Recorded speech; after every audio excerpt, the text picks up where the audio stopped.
अस्पताल के कमरे में इरा होश में आती है तो खुद को कमजोर महसूस करती है। कामयार उसके बराबर में खड़ा होता है, मगर उसकी आंखों में खुशी के साथ खौफ भी साफ झलक रहा होता है।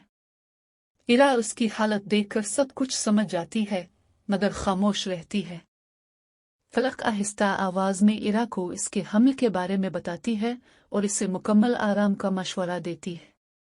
इरा के लिए खबर एक लम्हे में उसकी पूरी जिंदगी का रुख बदल देती है।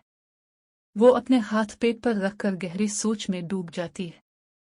घर में यह खबर पहुंचते ही माहौल बदल जाता है।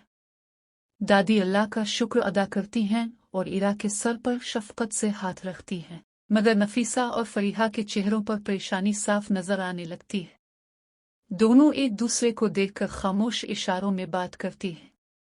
इसी रात नफीसा फरीहा को कमरे में बिलाकर कहती है कि अगर ये बच्चा दुनिया में आ गया तो हमारा सब कुछ खत्म हो जाएगा। फरीहा नफीसा को यकीन दिलाती है कि वो कोई ऐसा रास्ता निकालेगी जिससे इरा खुद ही कमजोर पड़ जाए। दूसरी तरफ कामयार अकेला बैठा गहरी सोच में डूबा होता है। वो बार बार इस रात को याद करता है जिसने आज इसे इस मकाम पर ला खड़ा किया है। इसे एहसास होने लगता है कि इरा ने हर हाल में इस रिश्ते को निभाने की कोशिश की, मगर वो खुद उलझा रहा। अगली सुबह इरा अस्पताल से घर वापस आती है। फलक इसे साफ हिदायत देती है कि ज़हनी दबाव इस हालत में खतरनाक साबित हो सकता है। इरा सर हिला देती है, मगर घर के हालात इसके लिए मजीद मुश्किल होते जा रहे होते हैं। नफीसा इरा पर तंज के तीर बरसाना शुरू कर देती है और फरीहा मौका मिलते ही कामयार के दिल में शकूक डालने लगती है कि आया ये बच्चा वाकई इसकी जिंदगी में खुशी लेकर आएगा या मजीद मसाइल। एक रात इरा अचानक पेट में शदीद दर्द महसूस करती है। कामयार घबराकर फलक को फोन करता है। फलक फौरन अस्पताल आने का कहती है। इसी लम्हे नफीसा और फरीहा एक दूसरे को देखकर चौंक जाती है। क्या ये महज इत्तेफाक है? नफीसा और फरीहा ने कोई नया खेल शुरू कर दिया है? क्या इरा और उसका बच्चा महफूज रह पाएंगी?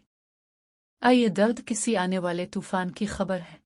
अस्पताल पहुंचते ही इरा को फौरन इमरजेंसी वार्ड में ले जाया जाता है। कामयार बेचैन होकर बाहर टहलने लगता है।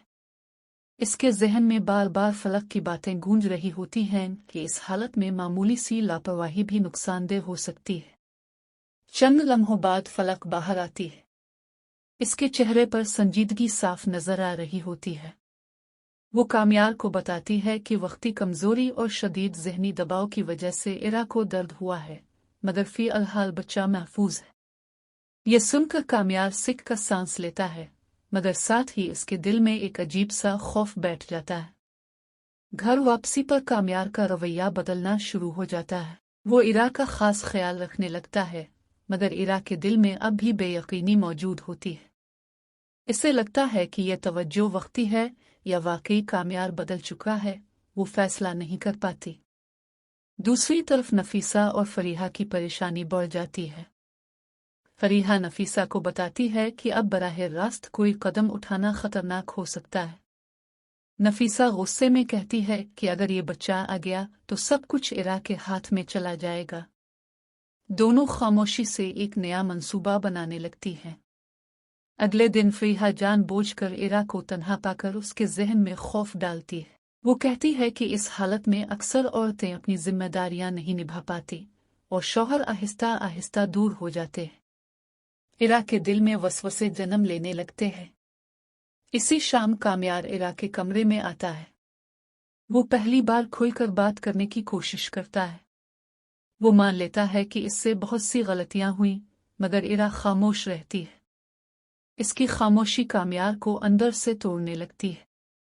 इसी रात दादी इरा को अपने पास बिठाकर कहती हैं कि आजमाइशें इंसान को तोड़ने नहीं, मजबूत बनाने आती हैं।